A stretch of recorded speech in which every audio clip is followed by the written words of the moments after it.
other stations in the area on WBAP.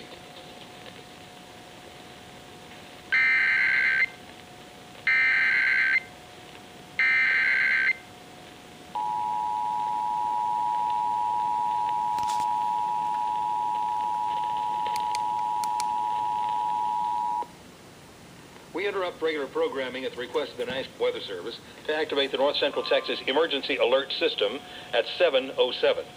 The National Weather Service has issued a severe thunderstorm warning for Young County, northern Palo Pinto County, Jack County, and northern Stevens County until 8 p.m. A complex of severe thunderstorms is located near Crystal Falls, or 12 miles north of Breckenridge, moving east at 50 miles per hour. Hazards include 60-mile-per-hour wind gusts and quarter-sized hail. Once again, a severe thunderstorm warning issued for Young County, Palo Pinto County, Jack, and Stevens counties until 8 p.m. All North Central Texas stations affected by this alert are requested to rebroadcast the preceding announcement.